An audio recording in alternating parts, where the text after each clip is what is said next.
Aloha. This is Emily Thoreau-Threat, host of the Grief and Happiness podcast. Every Friday, I share with you my love notes, giving you a little something to think about as you navigate through your grief journey, finding happiness expanding along your way. And every Tuesday, I post my regular podcast sharing wonderful conversations with people you can relate to and who offer you encouraging ideas and helpful inspiration. I'm so grateful you're joining me and look forward to hearing from you, your thoughts. Today's podcast is, Are You Afraid?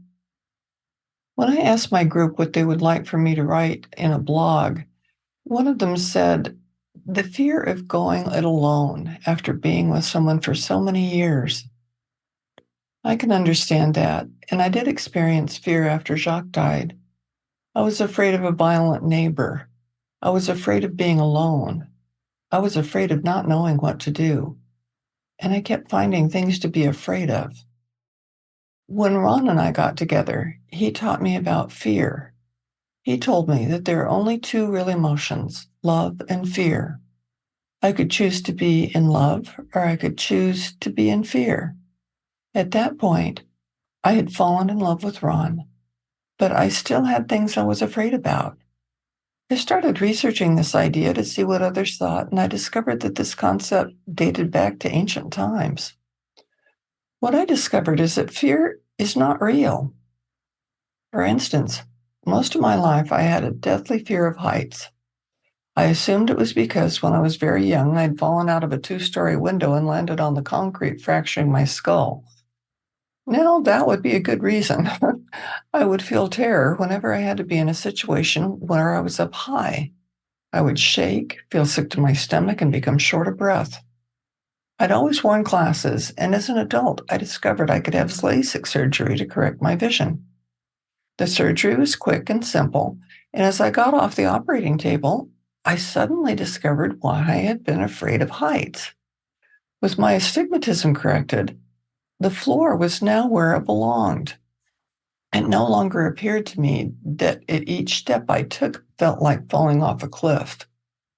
In that instant, my fear of heights disappeared. The dictionary says fear is an unpleasant emotion caused by a belief that someone or something is dangerous or will cause you pain.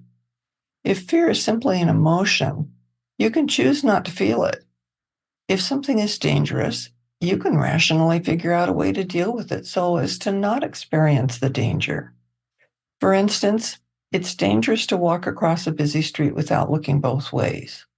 When you look both ways, you will only cross the street when there aren't vehicles headed in your direction, thus eliminating the need for fear.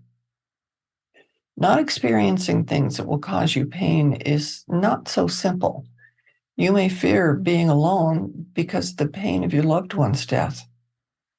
That's a cause that you can't change, but you can look at the situation differently. Consider how that fear serves you.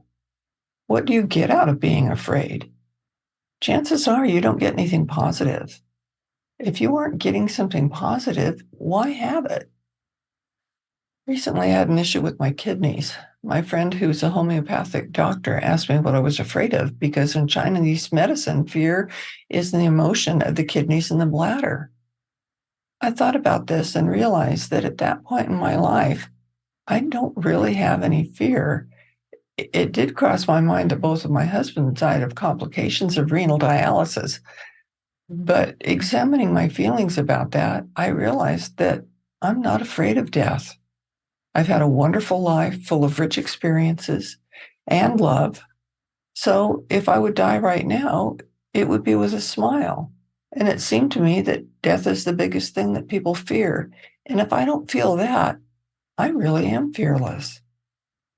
When do you discover things that you fear, figure out why you were afraid, and fix that?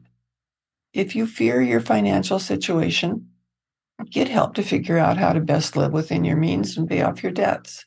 If you're afraid of being alone, call a friend, take a class, join an organization, or find another way to be out with people. If you fear the future, focus on right now, on loving yourself. Put your energy into that love and how it can serve you. When you bring joy into your life right now, the future won't be as scary because all you really have is this moment. So make this moment great and full of love, especially self-love.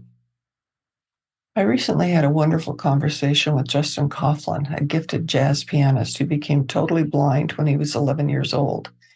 He'd become a semifinalist in the prestigious Thelonious Monk competition, and he was frightened about playing in front of the judges. His fear caused him to not play his best. He didn't move on in the competition. As he reflected on this experience, he realized that instead of being afraid of performing in front of judges like Herbie Hancock, who he greatly admired, he could have felt, wow, I get to perform in front of Herbie Hancock. This experience allowed him to release the stage fright which had plagued him. As you examine your life and your fears, do what you need to do to release those fears. Think of it as Justin does. I get to live my life. I get to enjoy my moments. I get to love myself and everyone else. How wonderful is that? Start enjoying your moments in this one right now. Do you want more comfort, support, and happiness?